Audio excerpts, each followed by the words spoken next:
Scarlet and Violet is on the horizon, and I can guarantee you have not played a Pokemon game this way, and it's a little bit harder than you might think.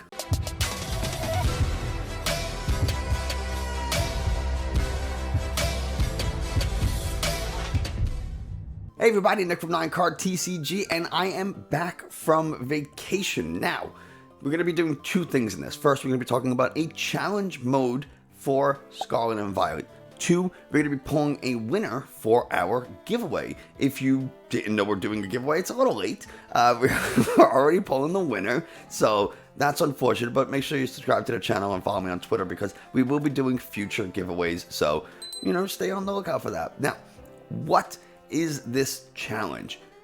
Scarlet and Violet has a lot of Pokemon, and if you're interested in what the current Pokedex looks like, at least based on leaks and speculation, there is a link in the video description. However, I will not show any of the Pokemon. I won't talk about any of the leaks or anything. The only Pokemon I might mention are ones that are confirmed or have been shown in trailers. So if you want to stay surprised, I'm not going to ruin it for you, but it's there for you if you're interested. So what does this challenge mode consist of? Well, I call it the Wild Lock. Why do I call it a Wild Lock? Because the main core thing is that you can only use animals, or you can only use Pokemon that are based on animals you've seen in real life. There are a couple of exceptions to this: zoos, animal sanctuaries, refuges, anywhere where the animals are enclosed and easy for you to find, like that's not their, even if it's their natural habitat, like a safari or something, they have been rounded up and brought there, and that's not, that doesn't count.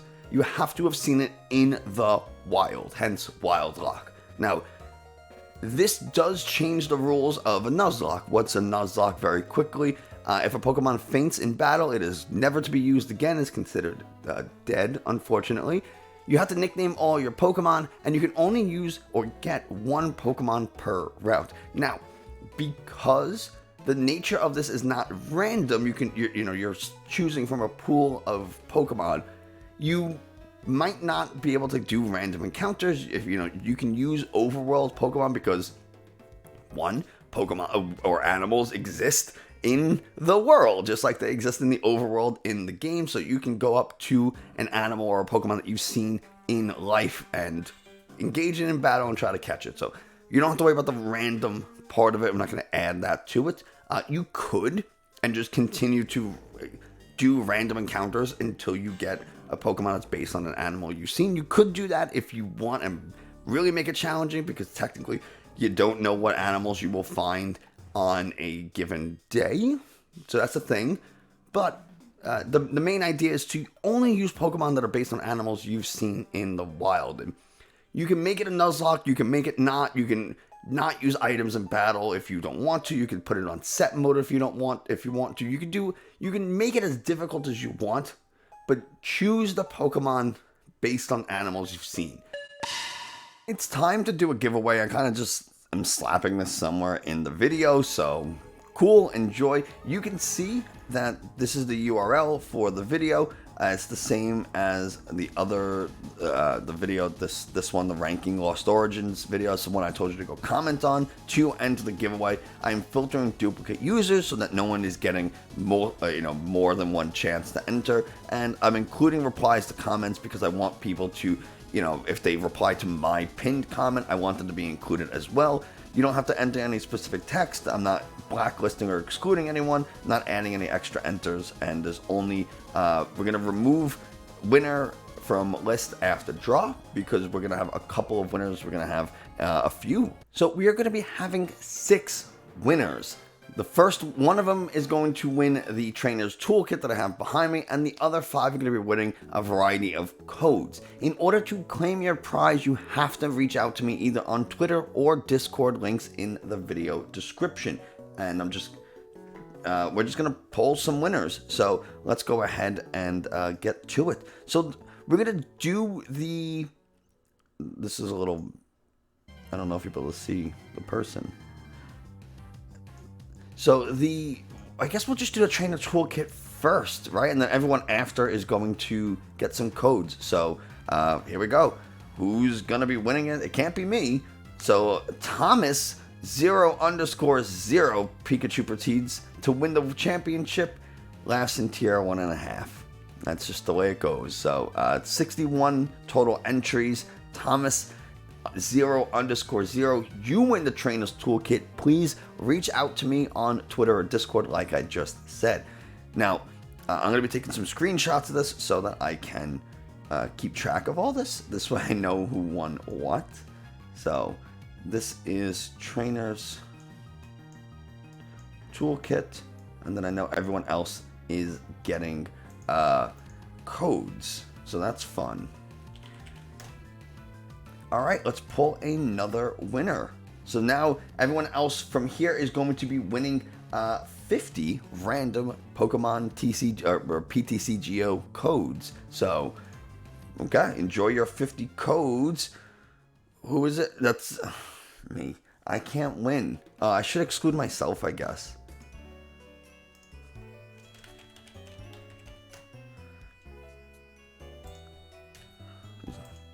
I'm going to exclude myself. And we're going to pick a new winner. I can't believe I... what? How do I say this? How do I say this? Poutoute Peanut? Petite Peanut? Is that what it is? Petite Peanut? I don't know. I'm bad at pronunciation. But you win 50 codes. How do you feel now that you said Arceus? Pika is not that good considering the first 3 places of worlds are Pika Max list. And I'll tell everybody the same thing I told you. I feel stupid. But honestly, I still stand by it. It's not that great of a deck. It just happened to do really well and fits the meta at the moment. So, there we go. Congratulations. You earned 50 codes because that's, yeah, that's what I said you'd get. So, there we go. You got 50 codes. And I have to, save this. So that's code 1. 4 more code winners, not including me. Danny, great tier list. I totally agree. Thank you for understanding and recognizing my genius. I appreciate it, and that's why you're winning 50 codes. That's not actually why, but I'm going to tell myself and everyone else that because it makes me feel good. So, Danny, with the dot, Danny period, is very adamant about letting people know that he's Danny. Danny, congratulations on 50 codes. We're going to get 3 more code winners. So we have Tiffalien. Your recent videos have been helping me get back into the game. I haven't played in years. And now I feel like I have another TCG to look forward to. Literally came back to the game a month ago. So thanks for your most recent How to Play vid. Congrats on 2K here for the long run. Thank you so much. That is extremely kind to see. And it makes me very, very happy that people like the videos and enjoy them. I'm glad. And I hope these 50 codes help you. I truly do. If there's anything that, and I say this all the time, if there's anything you want to see me do or make in the future videos, whatever, please let me know so that I can do them because I unfortunately can't read minds yet. I'm working on it. I am working on it. But for now, you just have to tell me. So enjoy your 50 codes. Winner number 4. This is a lot of giveaways. Artile G Oz. Maybe Goodra can work like Dracozolt. Troll deck. Yes, it will be. It will be annoying and no one's going to like you if you play it. So if you don't have friends, play Goodra because you'll have nothing to lose. But if you do have friends, if you're looking to get rid of them, Goodra is an option for you. Because people will get very, very mad. It's super annoying and I love it. I plan on playing it. So that's what I'm doing. And our final winner for the 50 codes, Mr. Mojo Risin. Congrats on 2K. Thank you so much. I appreciate it. And congrats on winning these 50 codes. So yeah, that was a lot. That was a lot of giveaways right there. A lot of winners. So I hope everybody... thank you so much to everybody for entering. Thank you so much for everybody on the well wishes and the congratulations for hitting 2K. I really do appreciate it. It means a ton. I don't really know why I'm still using this small thing, but if you didn't win, there's going to be more in the future, so don't worry. And yeah, let's get back to the regular video. Before I do, again, every single person who won, if you see that you won, and I'll post the names on Twitter, please reach out to me on Twitter or Discord so that I can get these things to you. If you don't, I cannot send it to you. So I don't want to hear that I won a prize on YouTube and I didn't get it, that all these YouTube giveaways are scams. You need to tell me so I can get it to you. Now back to the video. Now, why am I doing this? I want you to get outside and experience the world. There's so much out there. I was just on vacation, and I probably said that already. We went to Yellowstone and the Grand Tetons, which, fantastic. It was a wonderful, wonderful trip. We saw a bunch of animals. I mean, moose, bison, fox, coyote, ravens, eagles, and that's just off the top of my head. Technically, we saw pikas and yellow-bellied marmots, muskrats. Like, we saw so many animals. And this is something I've done for my own playthroughs and past, like, Sword and Shield and stuff. But I really want to bring it to more people. I think this can be a really fun way of being like, okay, well, I'm stuck with the Butterfree, Squovit, and Sprigatito. I don't know if all those are in the game. I'm just using random Pokemon because butterflies are pretty common. Cats are pretty common, and squirrels are really common. So, like, all right, well, that's my starting team, and it might not be very different from what your normal starting team would be in a game as you progress. But you might not be able to change into the Garchomps and the Salamances of the game. You might have to keep that Butterfree for the entire game because you haven't seen a lot of animals or you haven't done a lot of exploration. The plot of Pokemon games is you're going out into the world and exploring and finding Pokemon. So do it in real life, right? Experience what it would be like to be a trainer. I don't see why people aren't, I mean, I'm sure some already do this, but, go and give it a go. And obviously go and give it a go is terrible English. Of course, there are going to be people who can't for a variety of reasons. And, maybe this playthrough isn't for you. Maybe you'll have a much more limited Pokemon pool because you're not able to explore or go on these, 7, 8, 9 mile hikes for whatever reason. I don't want to say the reason's not important because they are important, but ultimately, you're not able to do it. So I understand that this is not for everyone, and there are plenty of people who just don't like to go hiking, and this might not be for you either. But I'm gonna put a big but.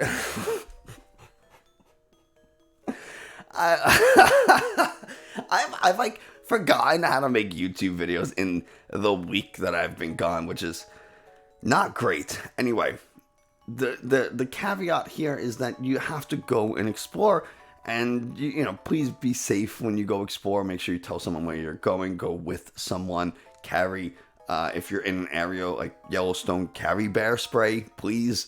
It's really, really important. So be prepared. Water, food, maps, all that kind of information or stuff. Like, have an idea of where you're going. Don't just like walk out into the woods and be like, I'm gonna go look for animals because Nick said to. No, I'm not telling you to do that. I'm telling you to use established trails. Know where you're going. Scout, and kind of get an idea ahead. Be smart about it. Please don't just disappear into the woods. I don't want that. But you don't have to go all the way across the country like I did to Wyoming to find animals. There are probably more than you think in your local area within an hour drive, depending if you're in the city like I am, or even if you live somewhere a little bit more rural like Northwest Jersey or something, Pennsylvania. Like, you don't have to go far to find bears, deer, birds, owls, a variety of bugs. That's just what the world is. And if you say, oh, bugs, I don't want to go and look for spiders. I don't want to look for centipedes. Well, then guess what? You probably wouldn't be using those Pokemon if Pokemon were real in real life, like, because they're gross. And I agree, they're gross. I will never use a spider Pokemon if I absolutely do not have to, because I truly dislike them. I think spiders are so gross. Oh my god. Anyway, so that's pretty much this video. The rules are very, very simple. Go and find Pokemon or animals in the real world.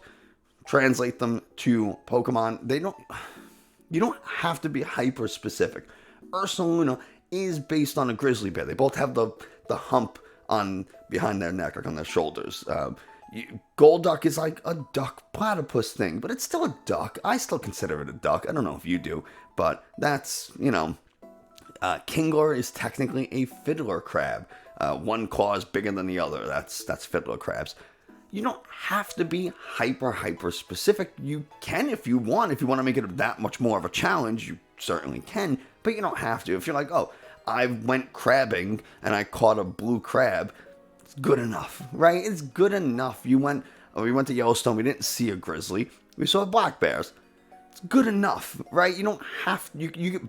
But again, that's the beauty of things like Nuzlocke and Wildlocke, is that you can make them as challenging as you want, but the core is still there. Only Pokemon you've seen in the wild. No zoos, no refuges, no sanctuaries, no safaris, nothing like that. You have to have found it. And for me personally, I really only count it if I'm able to get a picture of it. Because if I can't get my phone out and try to take a picture, the likelihood of me being able to reach and grab a Pokeball and throw it, and whether I'm trying to catch it or engage it in battle, is pretty low. And if it's like super far off in the distance, I might not be able to get it anyway. So I make it a little bit more, difficult for myself than it really needs to be. Like there's a bunch of, we saw elk. Probably won't use, I've also seen a bunch of deer really up close as well. But I wouldn't use that as like an example because they were super far away. There was supposedly a grizzly, but it was so far away that I, one, couldn't even confirm it was a grizzly. Two, you wouldn't be able to catch it or battle it because it's so far away. So I don't really count those. They're things that have to be within, essentially throwing distance, whether you're throwing a Pokeball at it or, again, engaging it in battle. So that's the thing. What does my team look like, by the way? If you're wondering some of the animals that are in Scarlet and Violet. Now, I'm not going to say what the animals are, their types. I'm not going to say what the Pokemon are or their types or anything like that. I'm just going to name some animals. My team at the moment is looking like a cat, a duck, a frog, a monkey, a raven, and a bear. Some of these you could probably guess what they are. And then I also have salamander, turtle, rodent, seagull, mouse, and deer. And some of these are very, very vague. So I have and this is just like a small sample of the animals that are available in Scarlet and Violet. I guarantee there's going to be something that you're going to be able to make. You might not have a full team of 6. You might have to go out and start hiking and go out or, locally to your parks and find something. But I suggest you get going. If you only have a team of 4, that's, oh boy, it's gonna be a fun playthrough. But for some people, for some trainers, there's a reason why trainers only have 2, 3, 4 Pokemon. Is because they're hard to find. Animals do not want to be found. And I'd imagine that in the Pokemon world, it's probably not very different. We see individuals like Ash and Go finding and catching all these Pokemon. They're the main characters. You and I are not. You and I are the random trainers out in the world. We have to make ourselves become the main characters. So, you might not have a full team of 6 immediately. You might have to go and work to get it. And that's kind of what I want. I want you to get out and explore the world. It's beautiful. The world out there is gorgeous. There's so much to see. It's sometimes with the internet and how connected we are, globalization, the world feels very small. But when you get out there and you're just in nature, it feels enormous and it's wonderful. I can't express how good it is to really get out there and I don't mean get out on a walk and play Pokemon Go. I mean, if that's what you want to do, fine. But I mean really experience the world. It's good for your mental health, it's good for your physical health, and it just helps you feel a little bit closer to what a trainer would be like or what it would be like to try and become a trainer. So there you go. That's the whole video. That's my thing. I'm hoping I put some pictures in there during the editing process, but I hope you enjoyed this video. Let me know if you're interested in something like this, doing this kind of playthrough. Let me know what kind of animals you've seen. I want to know what other teams are looking like or might look like. I personally think it's very fascinating, but yeah, that's going to do it for us today. Thanks so much for watching. I hope you enjoyed, found it a little informative. We're going to get back to the TCG content. I'm just kind of getting back into the rhythm of making videos and all that kind of stuff. So, you know, TCG stuff, Lost Origin, Baltimore Prep, all that kind of stuff coming up very soon. I also forgot to pull the giveaway winner, so we're going to do that and just kind of insert it somewhere. So, yeah, but if you're watching this, it's already happened. So, somewhere back. But that's going to do it for us today. Thanks so much for watching. Hope you enjoyed. If it was a little informative, like, subscribe, comment, and I will see you next time.